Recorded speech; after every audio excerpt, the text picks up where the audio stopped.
I want to take you through 3 different delt developers, so things that you can use to build your shoulders, both strength and hypertrophy, the size of them, without strictly overhead pressing. There's a lot of people who think they need to overhead press with a barbell in order to build their shoulders or to build their strength in the pressing movement.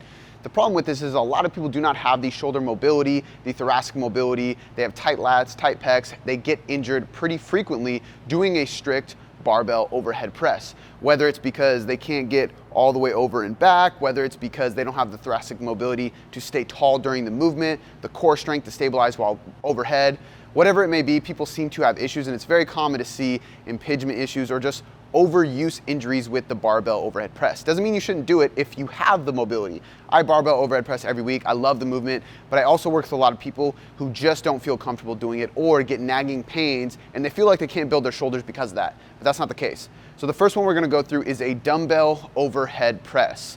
Very similar, but the difference is this is a unilateral movement.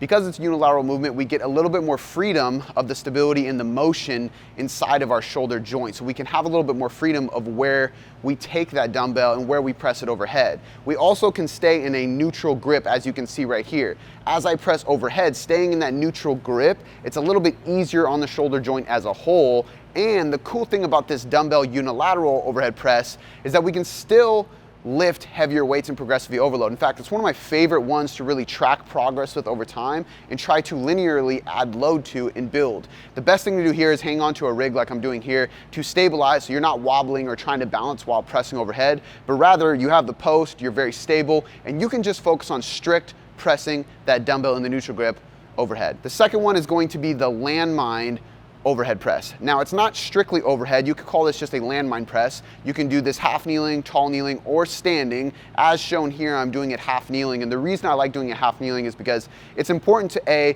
practice different positions of your posture and of your hip, but also this kind of forces us into a stable position. You have to tighten your glutes, you have to pull your rib cage down, you have to create maximum stability through your whole body before you even overhead press. But the reason this is safer on your shoulders is because it's angled. As you can see here, I'm not directly overhead with this press. I'm actually at a forward and upward angle. So I'm still hitting the deltoids quite a bit and I can still overload this quite a bit, but it's much safer than going strictly overhead, especially for those who have injuries or issues with going overhead.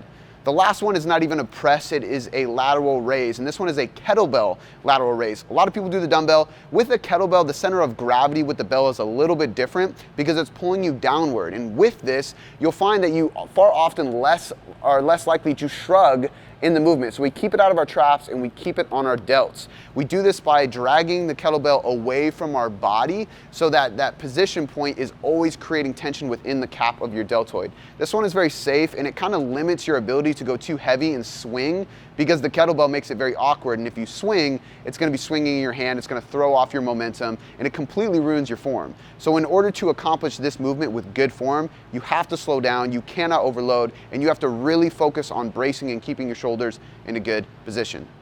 When you want to start building your shoulders in your next program and you fear the overhead press, do not feel like you have to include a barbell. Instead, use the single arm dumbbell overhead press, the landmine press, and the kettlebell lateral raise.